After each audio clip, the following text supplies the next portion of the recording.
কত টাকার প্রোডাক্ট নিয়ে স্টার্ট করেছিলেন? 10,000। 10,000।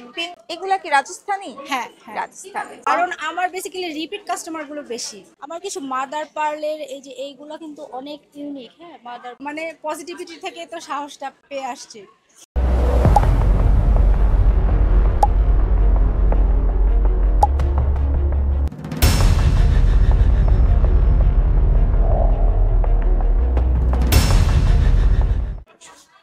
আমরা কিন্তু সবসময় নিজেকে সাজাতে খুব পছন্দ করি, আর সেই জন্য কিন্তু জুয়েলারি মাস্ট লাগে। পাকিস্তানি, ইন্ডিয়ান সব জুয়েলারির কালেকশনগুলো কিন্তু পেয়ে যাব মিলানোতে।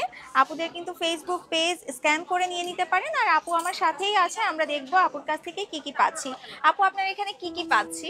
আমার এখানে mainly Pakistani bridal, Indian, Jaipuri, Rajasthani এই যে চূড়াগুলো সম্পূর্ণ ইন্ডিয়ান। এই চোড়াগুলোর কেমন প্রাইস থাকছে আপু? এগুলো 1500-1600। 1500-1600। আর এগুলো তো অনেক কালার অ্যাভেলেবল থাকে। জি জি জি, কালার। দেন এখানে আমি অনেক সুন্দর সুন্দর কিছু নেক পিস দেখতে পাচ্ছি, চাবি রিং দেখতে পাচ্ছি। চাবি রিং গুলোর কেমন প্রাইস? এখানে 2000 থেকে 500 টাকার মধ্যে আছে। আচ্ছা, সো চাবি রিং আছে, ব্রেসলেট আছে। এই যে এই ইয়াররিংস গুলো হবে। এগুলা কি রাজস্থানী? হ্যাঁ, রাজস্থানী। আর আপুদের বিজনেসটা কতদিন শুরু হয়েছে আপু?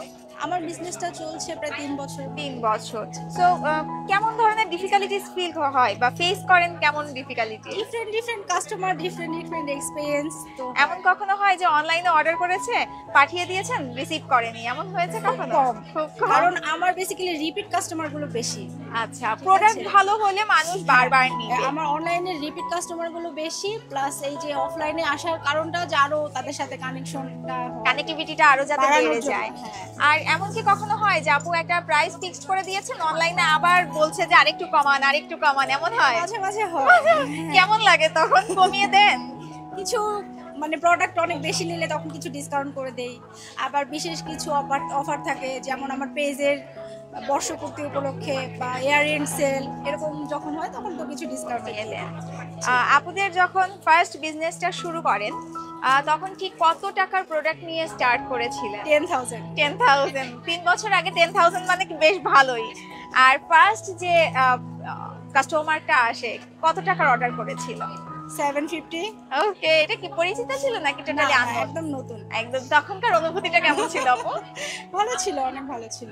তখন কি মনে হয়েছে না ইয়েস আমি এবার পারবো, হচ্ছে কিছু একটা হবে? তো মানে পজিটিভিটি থেকে তো সাহসটা পেয়ে আসছে। ঠিক কতদিনের মাথায় ফার্স্ট এই অর্ডারটা পান? বিজনেস শুরুর কতদিনের মাথায়? ওই সময় সিচুয়েশনটা একটু খারাপ ছিল, অনলাইন বেস ছিল ফার্স্টে। আচ্ছা, এখন কি কোনো ফিজিক্যাল শপ আছে? না না, আচ্ছা, আমার পেজই অনলাইন পেজ, আর এই যে এরকম ফেয়ারগুলোতে পাওয়া যায়। আসি। ওকে, তাহলে আমরা তো আসলে আপনাকে সবসময় অনলাইনে পেয়েই যাব, এবং এরকম সুন্দর সুন্দর জুয়েলারির কালেকশনগুলো কিন্তু আপুর এখানে সবসময় পেয়ে যাব। আমার কিছু মাদার পার্লের এই যে এইগুলা কিন্তু অনেক ইউনিক। হ্যাঁ, মাদার পার্লের কিছু আছে, এগুলো তো প্রাইস অনেক হাই থাকে। হ্যাঁ, এই যে এগুলো কিন্তু অনেক ইউনিক। নরমালি অফলাইনে এগুলা কেমন প্রাইস? এটা 3000 টাকা। আচ্ছা, পার যেহেতু, সো প্রাইসটা একটু হাই থাকবে। হ্যাঁ, থ্যাংক ইউ সো মাচ। ঠিক আছে, থ্যাংক ইউ আপনাকেও।